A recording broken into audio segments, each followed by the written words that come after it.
আসসালামু আলাইকুম প্রিয় চাকরি প্রত্যাশী সবাইকে স্বাগত জানাচ্ছি বিদ্যাবাড়ির পক্ষ থেকে। সাথে আছি আমি সাজ্জাদ হোসাইন। কেমন আছেন সবাই? কেমন চলছে আপনাদের রোজার এই দিনকাল? গুরুত্বপূর্ণ একটা বিষয় নিয়ে আজকে কথা বলার জন্য লাইভ।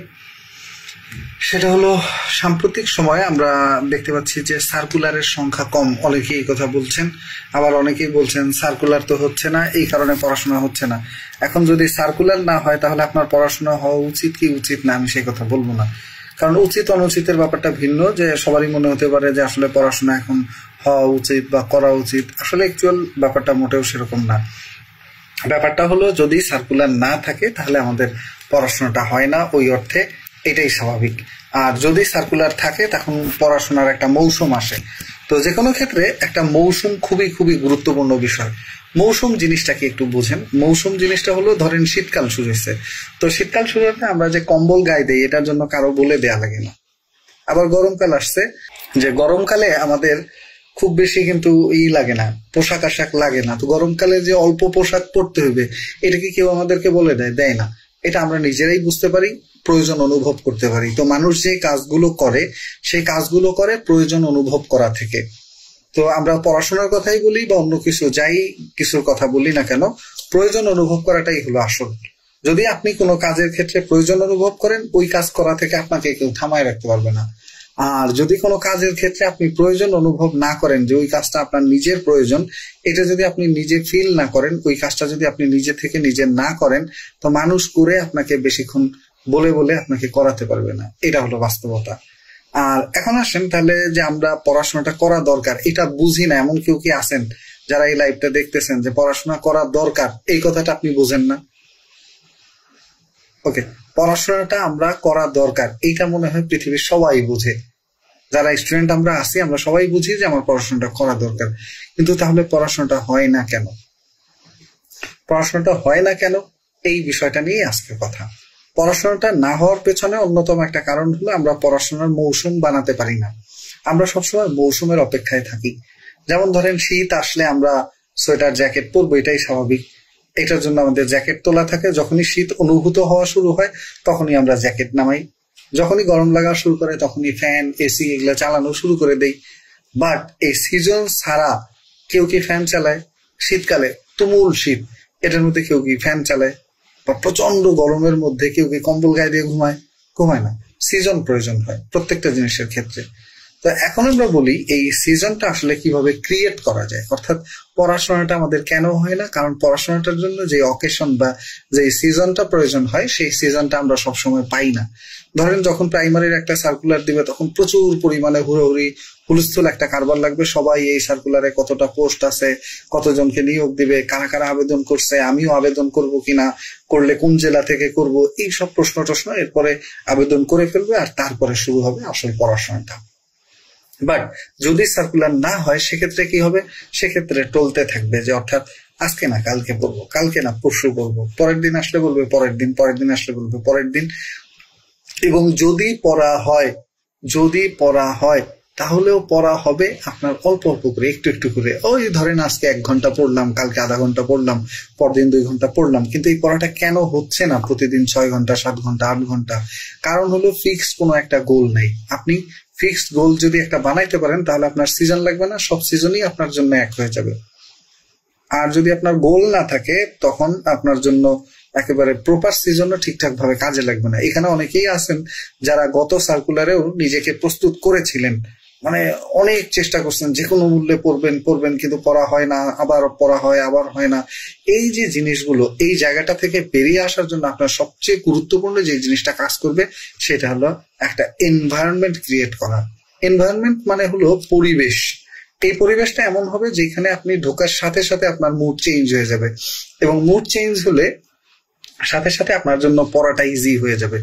আর যদি মুড চেঞ্জ না হয়, আপনি যদি নর্মাল মুডেই থাকেন, তাহলে আপনি যতই প্ল্যান করেন, যতই যা করেন, আপনি যতই মোটিভেশন নেন, আমার সাথে কথা শুনলে এখন মনে হবে যে পরে উল্টায় ফেলবো স্যার, কালকে থেকে আজকে থেকেই পড়তে বসবো, এখন থেকেই পড়তে বসবো, উল্টায় ফেলবো পাল্টায় ফেলবো, কালকে সকালে দেখবেন যে নাই আর শেষ। এর প্রধান কারণটা হলো আমরা আসলে এনভায়রনমেন্টটা ক্রিয়েট করতে পারি না। আর এনভায়রনমেন্টে ক্রিয়েট করতে না পারলে এটার কারণেই আমরা পিছায় থাকি সবসময়। তো এনভায়রনমেন্ট ক্রিয়েট করার জন্য 2টা গুরুত্বপূর্ণ জিনিস তার মধ্যে এক নম্বর ব্যাপারটা হলো দৃশ্যমান এনভায়রনমেন্ট ক্রিয়েট করা, আর 2 নম্বর ব্যাপারটা হলো অদৃশ্য বা যেই জিনিসটা আমরা দেখি না অর্থাৎ মনের মধ্যে ব্যাপারটা, ওইখানে একটা এনভায়রনমেন্ট ক্রিয়েট করা। এনভায়রনমেন্টটা আপনি ক্রিয়েট করবেন 2 জায়গায়, একটা হলো আপনার বাহ্যিক পরিবেশে, আরেকটা হলো ইন্টারনাল মানে ভিতরগত পরিবেশে। দেখেন আমি একটা কথা বলি, এখানে অনেকেই আপনারা কমেন্ট গুলো করেন, ভালো লাগতেছে। ফারহানা আপু উনি বলছেন যে স্যার বাচ্চা কাচ্চা, এরপরে আপনার সংসার নিয়ে সবকিছু মিলিয়ে আর কোনোভাবেই হয়ে ওঠে না।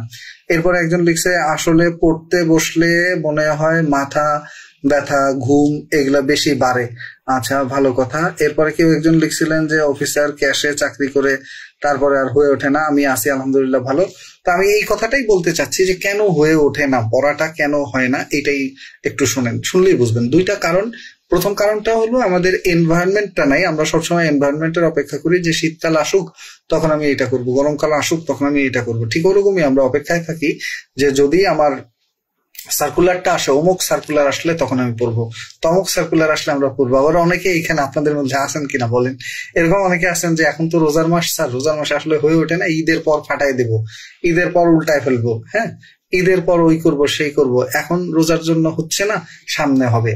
যার এখন হচ্ছে না তার সামনেও হবে না, আর যার হওয়ার তার এখন থেকেই হবে। যার এখন হবে না তার সামনেও হবে না। এই জন্য শুধু একটা জিনিসই বলবো, আপনি একটা এনভায়রনমেন্ট ক্রিয়েট করেন। এনভায়রনমেন্টটা কেমন হওয়া দরকার? এনভায়রনমেন্টটা হওয়া দরকার হলো আপনার বাহ্যিক এনভায়রনমেন্টটা এমন যেখানে আপনি দেখলেই আপনার পড়তে ইচ্ছা করবে। আসেন আমি লাইভের মধ্যেই গুরুত্বপূর্ণ কয়েকটা বিষয় আপনাদেরকে দেখাই। ধরেন আপনার পড়ার টেবিলটা এমন হওয়া দরকার যে এই টেবিলটার সামনে আসলে, আমি নিজেও কিন্তু পড়ার টেবিলটার সামনে আসলে মোটামুটি অল টাইম আমি এখনো আমার টেবিলের সামনে যখনই বসি, রাতের বেলায় সেহরি খাওয়ার জন্য উঠবো, এই যে আমি এতক্ষণও বই নিয়েই কাজ করতেছিলাম, এই যে দেখেন এখানে বইপত্র আছে মেলা। তো আপনার যখন এনভায়রনমেন্টের মধ্যে আপনি আসবেন, আমি কিন্তু এই রুমে আসলে মুড চেঞ্জ, এই রুমের মুড আর বাইরের রুমের মুড কিন্তু সম্পূর্ণ ভিন্ন। হ্যাঁ, তো আপনি যদি এরকম একটা এনভায়রনমেন্ট ক্রিয়েট করেন যেখানে গেলে আপনার গেলেই পড়তে ইচ্ছে করবে, তখন আপনার এমনিতেই বসা হবে। নাম্বার 1 এইটা। নাম্বার 2 হলো ইন্টারনাল এনভায়রনমেন্ট। ইন্টারনাল এনভায়রনমেন্ট কি? আপনি একটা মুডে যখন থাকবেন, যেই মুডটা হলো যে আপনার মনের মধ্যে সবসময় একটা অপ্রাপ্তি বা একটা ক্ষুধা যে আমার একটা চাকরির প্রয়োজন, এইটা যদি আপনার না থাকে তাহলে আপনি কোনোভাবেই বুঝতে পারবেন না। আপনার যদি আশপাশের লোকজনগুলো এমন হয় যে আপনি তার সাথে মিশলে আপনার যে আগুনটা আছে ওই আগুনটা নিভে যায়, তখন দেখবেন যে পড়ার যে আগ্রহটা, আমার সাথে কথা বলে, আরেকজনের সাথে কথা বলে, একজন বেকারের সাথে কথা বলে বা একজন সাকসেস মানুষের সাথে কথা বলে আপনার যে আগ্রহটা ক্রিয়েট হয়, এই আগ্রহটা আপনি এমন একজনের কাছে গেলেন যার সাথে আধা ঘন্টা কথা বলার পরে আগ্রহ শেষ। যে আগুনটা আপনার মধ্যে জ্বলতেছিল এই আগুনটা নিভে গেছে। ফলে কি হয়েছে, যে আগুনটা আপনাকে জ্বালিয়ে রাখতো ওই আগুনটা না থাকার কারণে আপনিও নিস্তেজ হয়ে যাচ্ছেন, আপনার আগ্রহ নষ্ট হয়ে যাচ্ছে। আর আপনার মনে হচ্ছে যে ঠিক আছে, ওকে আজকে তাহলে ওনার সাথে আড্ডা দিই, কালকে আমরা বড় কিছু করব, কালকে উল্টায় ফেলবো, কালকে এই করব সেই করব। তো এই কালকে কালকে করে প্রতিদিনই দেখা যায় আধা ঘন্টা পড়া হয়, 1 ঘন্টা পড়া হয়, অথবা কোনোদিন হয়ই না, অথবা মনে মনে টার্গেট করে থাকে আজকে যেহেতু হয় নাই কালকে বিশাল পড়া দেবো, কালকে সব শেষ করে ফেলবো। দেখা যায় আমার সেই কল্পিত কাল, এই কল্পিত আগামীকালকে আর কখনোই আসে না। তো এর মাধ্যমে আসলে হয় কি, আমরা নিজেরাই নিজেদেরকে ধোঁকা দিচ্ছি। তো এই আগুনটা যাতে কোনোভাবে আপনার না বন্ধ হয়, একটা হলো বাইরের এনভায়রনমেন্টের কথা বললাম, আর ইন্টারনাল আগুনটার দিকে সবসময় খেয়াল রাখেন, এই আগুনটা যাতে বন্ধ না হয়। ব্যাস এই 2টা জিনিসই এনাফ আপনার পড়াশোনা হওয়ার জন্য। আগুনটা যাতে কেউ বন্ধ না করে দিতে পারে। এমন কোথাও যাবেন না যেখানে গেলে আপনার ইন্টারনালি যে জ্বলতেছে এই বার্নিং প্লেসটা, এই প্লেসটার ক্ষতটা কোনোভাবে সে সারাই দেয়। এই ক্ষতটা সারানোর দরকার নেই। তো এই ক্ষতটাই হলো আপনার পাথেয় বা এটাই আপনার জ্বালানি যে আপনাকে চূড়ান্ত লক্ষ্যে পৌঁছে দিবে। যখনই আপনার মনে পড়বে আপনার কাজিন বলছে যে তোর দিয়ে তো কিচ্ছু হবে না, হ্যাঁ আপনার খালামণি বলছে, আপনার মামা বলছে, চাচা বলছে যে হ্যাঁ ঠিক আছে বুঝছি, জানতাম তোমার দিয়ে হবে না, আমি জানি ও হবে না, এই যে কথাগুলো যারা বলে, এরকম 10 জনের কথা আপনি শুনছেন, শোনার পরে যে আপনার মনে হয়েছে যে আজকের পরে আর আমি দেখাই দিব, বাট এটা পরদিন থাকে না। এটার মূল রিয়েলিটিটা হলো যে ওই আগুনটা জ্বালায় রাখাটা যায় না। ওইটাকে আপনার ইন্টারনাল যেটা বললাম, একটা হলো এক্সটার্নাল এনভায়রনমেন্ট, যে আপনি এমন একটা এনভায়রনমেন্ট ক্রিয়েট করেন যেখানে আসলেই আপনার মনে হবে যে না এটা আমার মুড চেঞ্জ, এখানে আমার যা কাজ। যেমন মসজিদে গেলে কেউ কি গান শুনে, যেমন স্কুলে গেলে সেখানে কি কেউ বল খেলে, যেমন স্কুলে ক্লাসরুমে ঢুকলে ক্লাসরুমে কি বল খেলার জায়গা না, মসজিদে কি গান শোনার জায়গা না, অফিসে গেলে কেউ কি বাচ্চা কাচ্চা নিয়ে যায়, যে ওখানে বাচ্চা কাচ্চা নিয়ে নাচাকুদা করবে, দৌড়াদৌড়ি করবে, ওইখানে পিকনিক করবে, এরকম জায়গা না। তো প্রত্যেকটা কাজের একটা জায়গা আছে। আপনার বাসার মধ্যেও এখন একটা জায়গা এমন এক ভাবে বানাবেন, এমন একটা জায়গা বানাবেন যেখানে আসলে আপনার পুরো মুড চেঞ্জ, মানে আপনি যেই মুডেই থাকেন না কেন আপনার মনে হবে টেবিলে বসি, আপনার মনে হবে বই খুলি, আপনার মনে হবে ই করি। আর এটা পেছনে আর কিছু সমস্যার কথা বলবো, 3টা সমস্যা যেগুলোর কারণে আসলে আমরা চাইলেও এনভায়রনমেন্ট আছে, ইন্টারনালিও জ্বলতেছে, ইচ্ছাও অনেক, কিন্তু তারপরেও খুব বেশি আগায় উঠতে পারি না। এর মধ্যে অন্যতম একটা কারণ হলো পর্যাপ্ত ইনভেস্ট না করা। মানুষের একটা কমন বৈশিষ্ট্য বা একটা কমন নেচার হলো আপনার মানুষ যেখানে টাকা পয়সা ইনভেস্ট করে ওইটার প্রতি তার আগ্রহ, মায়া জন্মায় এবং আস্তে আস্তে ওইটার দিকেই সে ধাবিত হতে থাকে। মানুষ চলে কিসের দ্বারা? মানুষ চলে হলো তার চিন্তার দ্বারা, ব্রেন। তার ব্রেনের মধ্যে সে কি চিন্তা করতেছে। যেমন আমি এই মুহূর্তে চিন্তা করতেছি যে আসলে অনেকেই তো হতাশ, চাকরির পরীক্ষা নাই, সার্কুলার নাই, ইত্যাদি ইত্যাদি, কিন্তু আসলে কথাটা মোটেও সেরকম না। আপনি চাকরির সার্কুলারের খবর রাখতেছেন না, আপনি চাকরির পরীক্ষার খবর রাখতেছেন না। যদি বিশ্বাস না হয়, আপনি ঢাকা শহরে প্রতি শুক্রবার শনিবার যে পরীক্ষা হয়, যেমন এই আগামীকালকে শুক্রবার পরীক্ষা আছে, আগামীকালকে কি না আজকে শুক্রবার গেল, আজকে পরীক্ষা গেছে, আবার ধরেন শনিবার পরীক্ষা আছে, গত শুক্রবার শনিবার পরীক্ষা গেছে, তার আগে শুক্রবার শনিবার পরীক্ষা গেছে। ঢাকায় প্রত্যেক শুক্র শনিবার পরীক্ষা হচ্ছে, কিন্তু আপনি কোনো খোঁজ খবর রাখতেছেন না। আপনি নিজে কোনো খোঁজ খবর এগুলো রাখতে পারতেছেন না এবং আপনি ওই সার্কুলার গুলোতে অ্যাপ্লাই করতেছেন না। আপনি বসে আছেন একটা ফিক্সড জিনিসের জন্য, হয় প্রাইমারি অথবা নিবন্ধন অথবা বিসিএস হয়ে যাবে অথবা ব্যাংক হয়ে যাবে। তো এই জিনিসগুলো থেকে বেরিয়ে এসে আপনার একটা কমন প্ল্যাটফর্মে দৌড়াতে হবে, সবগুলো জিনিস নিয়ে আপনি সামনে আগাইতে থাকবেন। আপনি সার্কুলার গুলোতে অ্যাপ্লাই করবেন, আপনি পরীক্ষা দিবেন, আপনি প্রস্তুতি নেবেন, অর্থাৎ আপনার প্রস্তুতিটা হবে 12 মাসই। যেমন এইটা আর একটা এক্সাম্পল বললে আপনি সহজে বুঝবেন। আমি এখন যেখানে আমার চাকরি, ওইখানে যাওয়ার জন্য আমাকে 2টা খেয়া পার হইতে হয়। খুব ভালো করে এই এক্সাম্পলটা বুঝেন, তাহলে আপনি আশা করি বুঝে যাবেন যে কি করতে হবে। 2টা খেয়ার মধ্যে একটা খেয়া আছে, প্রথম খেয়াটা এটা পার হইতে আমার আধা ঘন্টার মতো লাগে, পায়রা নদীতে আধা ঘন্টার কাছাকাছি সময় লাগে, 20 থেকে 25 মিনিট। তো এখন এই খেয়াটার কোনো ফিক্সড টাইম নেই, অর্থাৎ খেয়া কয়টায় এটার কোনো টাইম নেই। নদীর এপার থেকে ওপার যাইতে প্রায় আধা ঘন্টা সময় লাগে। তো এখন আমার এইখান থেকে রওনা দিলে আমার আসলে অ্যাকচুয়ালি জানা নেই যে আমার কয়টায় গিয়ে পৌঁছাইতে হবে খেয়া ধরতে হলে, যার কারণে আমি যে কোনো সময় যেতে পারি। মনে চাইলে গেলাম, না মনে চাইলে আধা ঘন্টা পরে গেলাম, না মনে চাইলে আরো আধা ঘন্টা পরে গেলাম, এইভাবে। আর দ্বিতীয় খেয়াটা হলো ওইখানে খেয়ার ফিক্সড টাইম আছে, 11:30টায় একটা, 12:30টায় একটা, আবার তারপরেরটা হলো 2টায়, তারপরেরটা হলো 3:10-এ, তারপরেরটা হলো 4টায়, এভাবে ফিক্সড টাইম করা আছে। তো আমাকে এইখান থেকে হিসেব করে যাইতে হয়, এইখান থেকে আমি ওই খেয়াঘাট পর্যন্ত পৌঁছাইলে আমার কয়টা বাজতে পারে। এখান থেকে সেই ঘাট পর্যন্ত পৌঁছাইতে আমার ধরেন অ্যারাউন্ড 2 hours and 30 minutes, অর্থাৎ 2.5 ঘন্টার কাছাকাছি সময় লাগে। তো এই 2.5 ঘন্টার মধ্যে প্রথম খেয়াটা পার হইতে আধা ঘন্টা এবং পরের রাস্তাটায় লাগে 2 ঘন্টার কাছাকাছি। তো এই 2.5 ঘন্টার মধ্যে আমি ওইখানে পৌঁছাতে পারবো। এখন আমাকে ফিক্সড হিসেব করেই বের হইতে হয় যে আমি 11:30টার খেয়া, মানে 11:30টার খেয়া ধরবো, নাকি 12:30টার ধরবো, নাকি 1টার খেয়া ধরবো, নাকি 2টার খেয়া ধরবো। এই টার্গেট নিয়ে প্রথম খেয়াটা আমাকে পার হইতে হয়। তো লাইফের ক্ষেত্রেও হয় কি, এই যে প্রথম খেয়াটা তো আমি কোনো টাইম যাই না, যার কারণে এটা আমার কোনো ঠিক ঠিকানা নেই। মনে চাইলো যে 11টার সময় রেডি হইতে পারছি, 11টায় রওনা দিলাম। মনে চাইলো 2টায় রওনা দিব, তো 2টায় রওনা দিলাম। আর যখন এটার ফিক্সড টাইম থাকে দ্বিতীয় খেয়াটা, তখন ওইটার জন্য হইলেও এইটাকে একটা টাইম ধরে আগাইতে হয়। তো প্রথম খেয়াটা যেটার কোনো টাইম নাই, ওইটা যদি টাইম থাকতো তাহলে সেটা আমাকে একটা শিডিউল অনুযায়ী চলতে সহযোগিতা করতে পারতো। এই জন্য আপনার জাস্ট যেই কথাটা মাথায় রাখবেন সেটা হলো, যে কোনো জিনিসকে একটা টাইম ফ্রেমে নিয়ে আসেন। আমি কয়টায় পড়তে বসবো, আমি কয়টায় ঘুমাবো, আমি কয়টায় আড্ডা দিব, আমি কয়টায় বাইরে থাকবো, কয়টায় আমি আমার টেবিলে থাকবো এবং প্রতিদিন কত ঘন্টা টেবিলে থাকবো। শুধু এই জিনিসটা যদি আপনি ফিক্সড করে নেন তাহলে আপনার আর কোনো সমস্যা নেই। আর এইটা আমরা পারি না, কোনোভাবেই পারি না। দেখা যায় আমি একটা রুটিন করছি, আমি ভেঙে ফেলছি, আমি রুটিন করছি, আমি ভেঙে ফেলছি, আমি রুটিন করছি, আমি ভেঙে ফেলছি। তো প্রতিনিয়ত আমার রুটিন আমিই ভাঙতেছি, কিন্তু তারপরেও রুটিন ভাঙলেও আমাকে আবারও রুটিন বানাইতে হবে।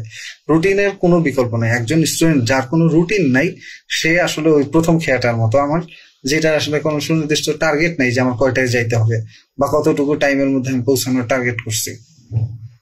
তো এই জন্য একটা রুটিন বানান, এমন একটা রুটিন বানাবেন যেই রুটিনটা ঠিকঠাক আপনাকে প্রতিদিন টেবিলে বসতে সহায়তা করবে এবং যেই রুটিনটা ফলো করলে আপনি অবভিয়াসলি সাকসেসফুল হতে পারবেন। এখন এই রুটিন বানাতে যদি আপনি না পারেন নিজে নিজে, যেগুলো আপনি শুরু করেন কিন্তু শেষ করতে পারেন না, আপনি রুটিন করেন আবার ভেঙে যায়, কিন্তু তারপরেও আপনি রুটিন বানাতে থাকবেন। একদিন না একদিন আপনি দেখবেন যে আপনার রুটিনটা হয়ে গেছে। আমি জাস্ট আর একটা এক্সাম্পল বললে আরো সহজে বুঝতে পারবেন যে কি করতে হবে। এক্সাম্পলটা হলো এরকম, আমি যখন চারুকলায় আমরা কোচিং করতে গেছিলাম ছবি আঁকার জন্য ঢাকা ইউনিভার্সিটির ভর্তি পরীক্ষার সময়, তো তখন আমাদেরকে এই যে সার্কেল আঁকা শিখাইতো। সার্কেল মানে বুঝেন তো, বৃত্ত।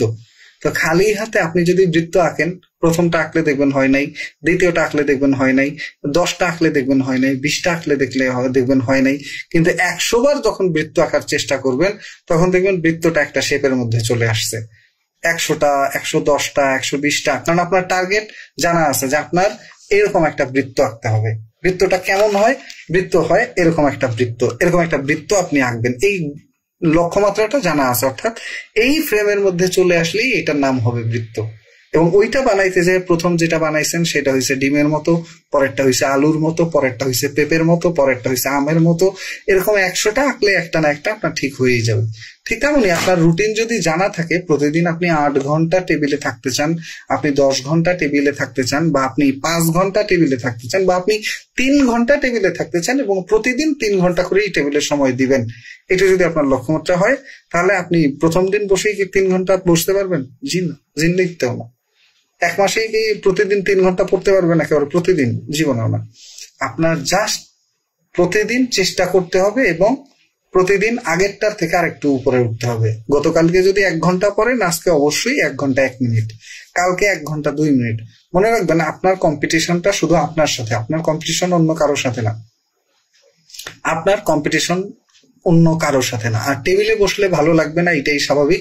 একসাথে চলতে গেলে, বিয়ের পর স্বামী স্ত্রী যখন একসাথে থাকে, কেউ কাউকে আগে থেকে চিনে না, কিন্তু তারপরেও ঠিকই সংসার হয়ে যায়, পুরো জীবন ভর একসাথে থাকে। কারণ কি? চলতে চলতে একটা মিল হয়ে যায়। তো আপনি যখন টেবিল চেয়ারে বসবেন, আপনার সাথেও টেবিল চেয়ারের সাথে মিট আপ হয়ে যাবে। এটা ভালো লাগবে না, কিন্তু আপনি যখন সময় দিতে থাকবেন তখন অবভিয়াসলি ভালো লাগবে।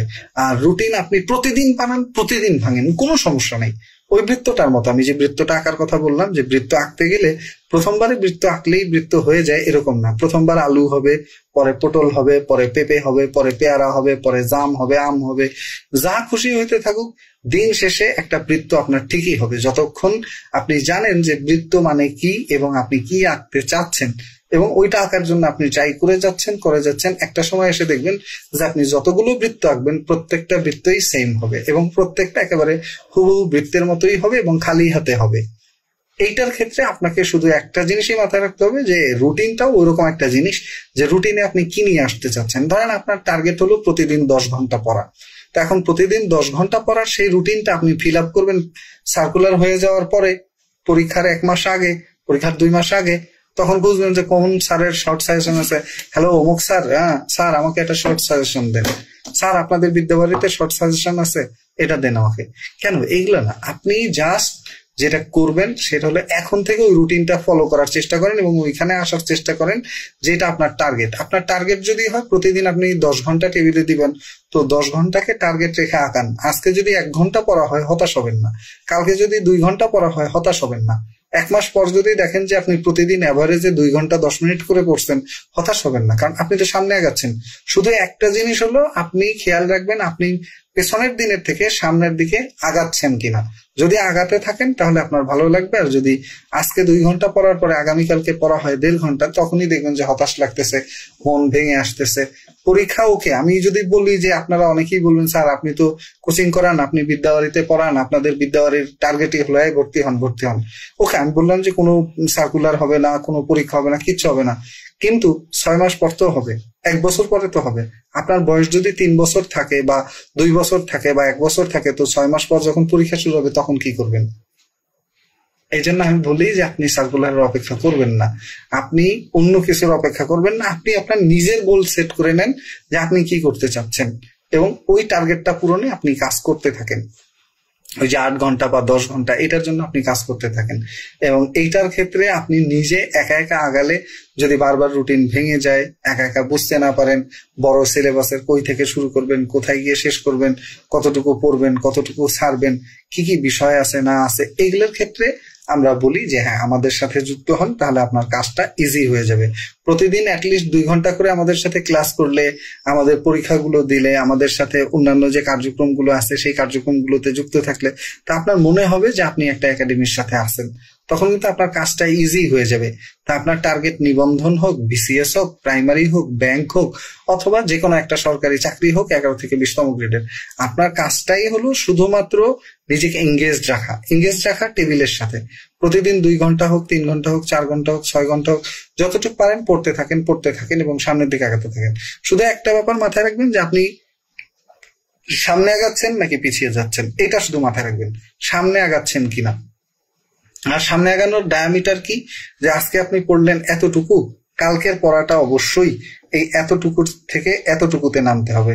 কালকের পড়াটা যেন এতটুকু না হয়ে যায়, না কমে, অর্থাৎ এই পড়াটাকে উপরে তুলতে থাকবেন। আরেকটা জিনিস হলো, কোনো সাবজেক্টে যদি উইকনেস থাকে, এটা হলো একটা মোক্ষম সময়, যে এখন পরীক্ষা একটু দেরিতে হচ্ছে, এই সময়টা আপনি অবশ্যই ওই উইক সাবজেক্ট গুলোকে আপনি যাতে স্ট্রং বানায় ফেলতে পারেন ওইটার পেছনে কাজে লাগান। যেমন ধরেন আপনি প্রতিদিন যদি 5 ঘন্টা অঙ্ক করেন, তখন দেখবেন যে আপনি কিন্তু ঠিকই প্রতিদিন 5 ঘন্টা অঙ্ক করার পরে ঠিকই আপনি অঙ্কে স্ট্রং হয়ে যাবেন। এখন অঙ্কে স্ট্রং হয়ে যাওয়ার মানেটা কি? আপনি যদি বলি আমি যে 9-10 এর যে ম্যাথ বই আছে ধরে এটা শেষ করে ফেলেন, জীবনেও পারবেন না।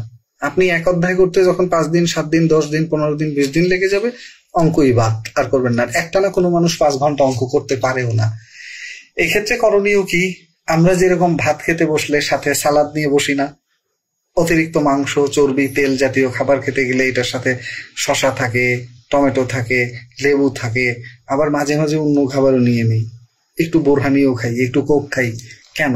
যাতে আমি যতখানি টার্গেট করছি খাওয়ার অতখানি আমি খেতে পারি, এবং খেতে গিয়ে মাঝখানে যখন অরুচি ধরে যায় তখন আবার রুচিটা ফেরত নিয়ে আসতে পারি। তো আপনি গণিত করবেন ঠিক আছে, আপনি ইংলিশ করবেন ঠিক আছে, যে করে করে ওইখানে আপনার দুর্বলতা সব আপনি কাটিয়ে ফেলবেন, কিন্তু দুর্বলতা একবারে আপনি কি কাটাতে পারবেন? জি না, একদিনে কাটাতে পারবেন না। আবার একবারে 5 ঘন্টা 10 ঘন্টা ম্যাথ করা পসিবল? এটাও পসিবল না। হ্যাঁ, তখন পসিবল যখন আপনি পর্যাপ্ত পরিমাণে প্যাশনেট তাহলে এগুলো পসিবল না। তো এই জন্য আপনি যেটা করতে পারেন, আপনি এটার পাশাপাশি অন্যান্য পড়াও অল্প অল্প করে পড়তে পারেন। হ্যাঁ, অন্য পড়ার পাশাপাশি মাঝখানে ম্যাথ করলেন, আধা ঘন্টা অঙ্ক করলেন, আবার 10টা শব্দ অর্থ মুখস্থ করলেন, একটা গ্রামারের রুলস পড়লেন, আবার 10টা অঙ্ক করলেন। বাট টার্গেট ওই ম্যাথটা, বা যদি আপনি ইংলিশেও এখান টার্গেট ওই ইংরেজি গ্রামার এক একটা রুলস পড়তে থাকলেন। আর যদি এইভাবে না হয় তাহলে আপনি কিন্তু স্ট্রং জায়গাগুলো মানে উইক জায়গাগুলোতে স্ট্রং হতে পারবেন না। কারণ এই লম্বা সময় কাজে লাগিয়ে যদি আপনি এটা সক্ষমতা অর্জন করতে না পারেন, যখন পরীক্ষার সার্কুলার হবে, যখন পরীক্ষার ডেট হবে, তখন 2, 4, 5, 10 দিনে এই জিনিস পসিবল না। এটিও পরীক্ষা নির্দিষ্টভাবে কখন হতে পারে এটা পিএসসিও জানে না আপনাদের পরীক্ষা কবে হতে পারে।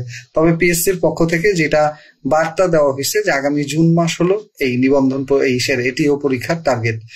47তম বিসিএস প্রিলিমিনারি পরীক্ষা হয়ে যাওয়ার পরে, আর ওইদিকে 46তম বিসিএস এর যে লিখিত পরীক্ষা এটা হলো মে মাসে টার্গেট। মে মাসে এটা হয়ে গেলে তারপরে জুন মাসে 20 বা 25 তারিখে প্রিলিমিনারি পরীক্ষা নেবে 47-এর। তারপরে আপনাদের এটিও ব্যাচের পরীক্ষার সময়ে ওনাদের টার্গেট আছে। তো কেন পড়া হয় না আশা করি বুঝতে পেরেছেন, এবং করণীয় কি এটাও আশা করি বুঝতে পেরেছেন। অবশ্যই একটা রুটিন বানাবেন, একটা এনভায়রনমেন্ট ক্রিয়েট করবেন, এবং মনের মধ্যে আগুন জ্বলে যাতে সে ব্যবস্থা করে রাখবেন।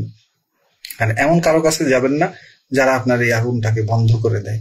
এই জন্য আপনি কার সাথে মিশতেছেন এটা খুবই খুবই খুবই গুরুত্বপূর্ণ একটা বিষয়। আর অবভিয়াসলি যদি একা একা আপনার কেমন আছেন স্যার?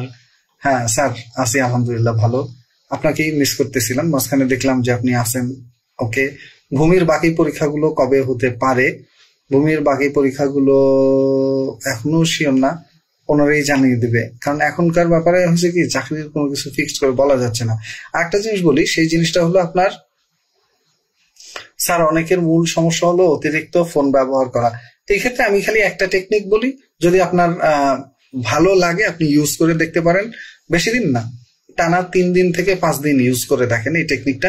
যেই রুমে আপনি পড়বেন ওই রুমে আপনি মোবাইল নিয়ে আসবেন না, এবং যখন আপনি পড়ার টার্গেট করছেন ফোনটা জাস্ট ঘুম থেকে উঠে ফোনটা হয় সাইলেন্ট করবেন অথবা একেবারে মানে পসিবল হলে যদি কোনো সমস্যা না হয় সুইচ অফ করে ফোনটা পাশের রুমে, কোনো একটা রুমে, বালিশের নিচে, তোষকের নিচে, কোনো একটা আলমারির মধ্যে রেখে আসবেন। মানে যেই রুমে আপনি বসতেছেন হাতের নাগালে রাখবেন না, ব্যাস এইটুকু, আর কিছু করতে হবে না। ফোন আপনি চালান, ইচ্ছা মতো চালান, কোনো সমস্যা নেই, বাট টেবিলে নিয়ে আসবেন না। যখন আপনি টেবিলে বসতেছেন আপনার টেবিলে ফোন আসবে না, ফোন এই রুমের বাইরে, দরজার বাইরে। যখন আপনার এইখানে পড়া শেষ তখন আপনি গিয়ে ফোন ধরবেন।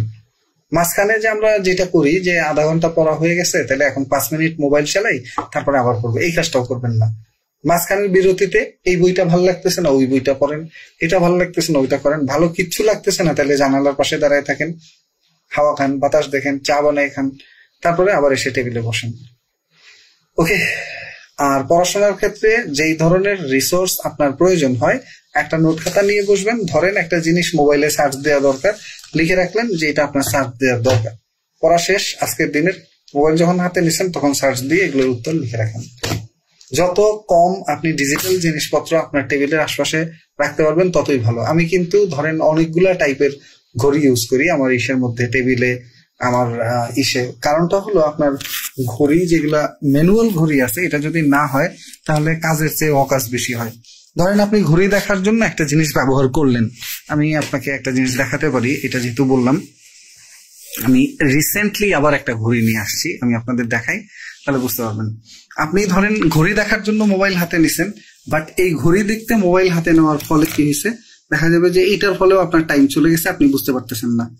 হ্যাঁ, এই যে আমি আপনাকে দেখাই জিনিসটা হলো কি, জিনিসটা হলো এই একটা ঘড়ি আমি নিয়ে আসছি, দেখেন এটা হলো একটা ঘড়ি। হ্যাঁ, এটা নিয়ে আসছি, আমার এটা টেবিল ক্লক, এই যে এই টেবিল ক্লকটা দেখেন তাহলে বুঝতে পারবেন ঘড়িটা কেমন হইতে হবে আপনার। এই টেবিল ক্লক মানে টেবিল ক্লক, ম্যানুয়াল কোনো কিছুই ডিজিটাল এসে এখানে মিশবে না। এটাও ম্যানুয়াল, ওইখানে আরেকটা ঘড়ি দেখেন সাজানো আছে, এটাও ম্যানুয়াল, ওই যে উপরে আরেকটা ঘড়ি আছে, এটাও হলো আপনার ম্যানুয়াল। তো ম্যানুয়াল ঘড়ি মানে ম্যানুয়ালি, ম্যানুয়াল যেই কাজ করবে এটা কখনোই ডিজিটাল দিয়ে আপনি করতে পারবেন না। কারণ আপনি ডিজিটাল নিয়ে বসলে আপনি 1 মিনিটের জন্য ঘড়ি দেখতে যাবেন, দেখবেন যে তার বদলে অনেকখানি সময় নষ্ট হয়ে গেছে। আপনি যাবেন একটা শব্দ খুঁজতে, আধা ঘন্টা ফেসবুক চালানো হয়ে যাবে, 1 ঘন্টা চালানো হয়ে যাবে। ইভেন অনেক ক্ষেত্রে এরকমও হতে পারে যে 1 ঘন্টার জন্য গেছেন, মানে 1 মিনিটের জন্য গেছেন, আপনি ওই দিনের পড়ায় ফিরতে পারেননি, মোবাইল অন করে হাতে নিছেন, এমন কেউ কল দিছে যে পুরো দিনের পড়া শেষ। পড়া তো ওই দিনের না, শুধু আরো 3 দিনেরটা শেষ করে দিয়ে গেছে। এই জন্য আপনি যত বেশি ডিজিটাল না হয়ে ম্যানুয়াল হতে পারবেন টেবিলে, তত বেশি আপনার টেবিলে টাইম দেওয়াটা ইজি হয়ে যাবে। মোবাইল ফোনটা আল্লাহর রাস্তায় একেবারে দয়া করে আপনি ইসে নিয়ে আসবেন না, কি বলে, এই রুমের মধ্যে নিয়ে আসবেন না যেই রুমে আপনি পড়েন। মোবাইল ফোনটা বাইরে রেখে আসবেন পসিবল হলে। আমার এইখানে যে ফোনগুলো আছে, আমি ইউজুয়ালি যখনই আসি, এখন তো ক্লাস নেই, আমি যখন পড়ছি তখন আমি ফোন কিন্তু নিয়ে বসতাম না, ফোন সব আলাদা করে দূরে রাখতাম। ওকে, তো ফোন আপনি যদি বাইরে রাখতে পারেন, একদিন আপনি যা পড়বেন এটা মোটামুটি 1 সপ্তাহের পরিমাণ পড়া হয়ে যাবে একদিনে, যদি আপনি কনসেন্ট্রেট করে পড়তে পারেন এবং আপনার যে লক্ষ্য 8 ঘন্টা থেকে 10 ঘন্টা প্রতিদিন পড়া, ওটা যদি পড়তে পারেন। আর একটা জিনিস অবভিয়াসলি সেটা হলো, আপনি যদি পড়াশোনার ব্যাপারে আরো বেশি রেগুলার হতে চান, অবশ্যই আমি বলবো যে আপনার কোনো না কোনো একটা কোচিং এর সাথে বা কোনো একটা টিচারের সাথে যুক্ত হওয়া জরুরি।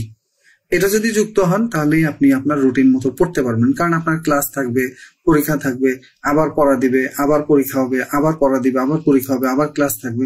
তো প্রতিদিন অল্প বিস্তর পড়া চলতেই থাকবে এবং এই রুটিনটা রাউন্ড আপ হয়ে আসলে দেখবেন যে আপনার সিলেবাসটা আস্তে আস্তে ছোট হয়ে গেছে এবং আপনার পড়াটা ইজি হয়ে গেছে, আপনার কাজগুলো অনেক সহজ হয়ে যাবে। তো এইটাই আমাদের এইখানে মাঝে মাঝে রেকর্ড ক্লাস কি ফোনে দেখা যাবে না স্যার? রেকর্ড ক্লাস দেখবেন আপনি, কেন আপনার টেবিলে, এখন আমি বুঝলাম না। আপনি তো একটা টার্গেট নিয়ে বসছেন যে আপনি ধরেন এইখানে XYZ আপনার কাছে একটা বই আছে বা আপনি একটা নোট খাতা পড়তেছেন, তো এই নোট খাতাটা যখন আপনি পড়বেন, এটা পড়ার সময় কেন আপনার মোবাইলটা লাগবে? ওইখানে বুঝলাম আপনি একটা শব্দ পারেন না বা একটা জিনিস সার্চ দেওয়া দরকার, এইটা সার্চ দেওয়ার জন্য আপনি কেন এখনই লাগবে?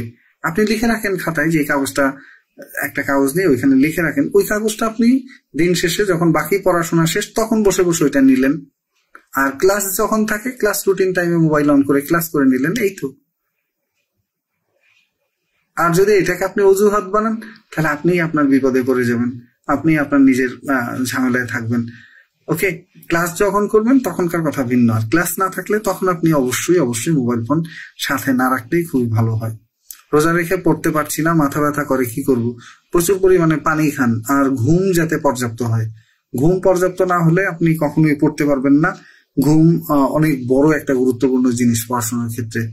স্যার, বাচ্চার জন্য টেবিলে বসতেই পারি না। আচ্ছা ওকে, এখানে আর একজন আবার অট্ট হাসি দিছে, কারণ কি ভাই? নাহিদ হাসান, কি সমস্যা আপনার? হ্যাঁ, এখানে হাসি দেওয়ার কি হলো? স্যার, আমি প্রাইমারি 15তম ব্যাচের ছাত্র। ওকে স্যার, আমি এইচএসসি 26 ব্যাচ, আমি কি প্রিপারেশন নিতে পারি 11 থেকে 20 গ্রেডের জন্য? এইচএসসি 26, আচ্ছা পরীক্ষা দেন, আপনি ভালোভাবে পরীক্ষা দিলে তারপরেই হবে। নিয়মিত সার্কুলার পাবেন। চাকরির প্রিপারেশন নামে একটা অ্যাপস আছে, ওই অ্যাপসটা যদি ডাউনলোড করেন তাহলে আপনি নিয়মিত চাকরির সার্কুলার গুলো এখানে পাবেন। ওইটার অ্যাপস এর নাম হলো আপনার হয়ে গেল অ্যাপসটা জব এক্সাম অ্যালার্ট। ওটার নাম হলো জবস এক্সাম অ্যালার্ট। আর একটা হলো জব সার্কুলার নামেই একটা অ্যাপস আছে, জব সার্কুলার। ওইটা ডাউনলোড করা থাকলে সার্কুলার হওয়ার সাথে সাথে নোটিফিকেশন ফোনে চলে আসে। স্যার, সব পড়া তো ফোনে, ফোন ছাড়া পড়া কমপ্লিট হয় না। ওকে, ফোন ছাড়া কেন কমপ্লিট হবে না? যখন আপনি ফোন থেকে পড়তেছেন তখনই গুরুত্বপূর্ণ টপিক নোট নিয়ে রাখেন। একটা সাবজেক্ট সর্বোচ্চ আপনার যতক্ষণ আপনার মেয়ে বই নষ্ট করে ফেলে না, হ্যাঁ বই তো নষ্ট করে ফেলে, খাতা নষ্ট করে ফেলে, বই ছিঁড়ে ফেলে, এই যে মানচিত্র দেয়াল থেকে ছিঁড়ে ফেলছে, সেটা এখানে আসলে কোনো না কোনো একটা কাজ ঘটায় যায়, বুঝছেন? সে তো অল টাইম আসলে কোনো না কোনো কাজ ঘটায় যায়। আমি জাস্ট স্যার একটা কথার উত্তর দেন না, কোন কথাগুলোর উত্তর দিব? স্যার ক্লাস তো হচ্ছে না কেন? স্যার ক্লাস তো হচ্ছে, একটু খোঁজ নিয়ে দেখেন, ক্লাস রেগুলার চলছে। আর যদি কেউ এমন থাকেন যে নিজের রুটিনের মধ্যে আসতে চান, নতুন করে পড়াশোনা শুরু করে চান, 11 থেকে 20তম গ্রেডের নতুন কোর্স কবে? এইটার এখন কোর্স বর্তমানে নতুন কোর্স চলমান আছে। আমাদের হয় কি, প্রতি 15 দিন পরপরই একটা ব্যাচ নতুন করে শুরু হয়, এবং যেটা শুরু হয় এটা একেবারে ফ্রেশ ব্যাচ, নতুন ব্যাচ। আমরা কোনো একটা ব্যাচকে আরেকটা ব্যাচের সাথে জোড়াই দিই না, অথবা আমাদের এখানে কোনো ব্যাচের শিডিউল অন্য কোনো ব্যাচের সাথে শিডিউল মিলবে না। গত 2 বছর ধরে আপনাকে আর আপনার কথা ফলো করি, তাহলে তো আপনার চাকরি হয়ে যাওয়ার কথা। চাকরির বাজার কেমন হতে পারে, কি কি পরিবর্তন হতে পারে, আচ্ছা এটার একটা ভিডিও অলরেডি আছে আমাদের পেজেই, আপনি সার্চ দিলে পেয়ে যাবেন চাকরির বাজারে কি কি পরিবর্তন আসতে পারে। নিবন্ধন সার্কুলার কি হবে 2-1 মাসের মধ্যে। নিবন্ধন হলো টোটাল ভাইবা শেষ হতে সময় লাগবে মে মাস পর্যন্ত। মে মাসের মধ্যে ইনশাল্লাহ সার্কুলার পাবেন। আর যদি ওনারা ভাইবা শেষ করে সার্কুলার দেয় তাহলে জুন মাস হবে। আর যদি ভাইবা চলাকালীন সার্কুলার দেয়, গতবার দিয়েছিল ভাইবা চলাকালীন কলেজ পর্যায়ের, আর কলেজ পর্যায়ের এবার ভাইবা শুরু হচ্ছে মার্চ মাস থেকে 20 তারিখ থেকে, তো সেই ক্ষেত্রে আপনারা এপ্রিল মাসেও সার্কুলার পেতে পারেন, অর্থাৎ ঈদের পরপরই। দুইটার যে কোনো একটা হবে। স্যার আপনার পড়ার টেবিলে কয়েক সেকেন্ড ভিডিও করেন প্লিজ। আমার পড়ার টেবিলের প্রয়োজন নেই, আপনি জাস্ট আপনার মতো করে একটা টেবিল সাজান, যেখানে মানচিত্র থাকবে, গণিতের সূত্র থাকবে, যেখানে আপনার প্রয়োজনীয় বইগুলো থাকবে, যেখানে আপনার নোট খাতা থাকবে, যেখানে টেবিলের মধ্যে আপনার গুরুত্বপূর্ণ সাল তারিখ এগুলো লিখে রাখতে পারেন। হ্যাঁ, ওইটা মানে এনভায়রনমেন্টটা এমন ক্রিয়েট করেন ওইখানে আসলে আপনার অবশ্যই পড়তে ইচ্ছা করবেন। স্যার আপনি ক্লাসে হাসেন না কেন? খুবই ইম্পর্টেন্ট কথা, ক্লাসে হাসলে ক্লাসটা তো আর ওরকম থাকবে না। স্যার আপনার বুক কি লাইব্রেরিতে পাওয়া যাবে না? আমি আসলে কোনো বই লিখিনি, আমি বিদ্যাবাড়ির সাথেই আছি এবং বিদ্যাবাড়ির বইগুলোই যথেষ্ট আশা করি। বেসিক ক্লিয়ার করেন আগে, গণিত করতে গেলেই মাথা ধরে স্যার। বেসিক ক্লিয়ার করেন আগে, নাশিদ ইসলাম লিখছে, ভালো কথা। ওকে, তো এইটুকুই ছিল কথা। জাস্ট একটা শেষ কথা, সেটা হতাশ হবেন না অবশ্যই। অন্ধকার যত গভীর হয়, রাত যত গভীর হয়, সকাল তত কাছাকাছি আসে। অর্থাৎ পরিস্থিতি যত বেশি ঘোলাটে হবে, মনে করবেন যে পরিস্থিতি ভালো হওয়ার কাছাকাছি, তত এগিয়ে যাচ্ছেন। সবার জন্য অনেক শুভকামনা, ভালো থাকবেন, দেখা হবে আবারও ইনশাল্লাহ। সেই পর্যন্ত আল্লাহ হাফেজ, শুভরাত্রি।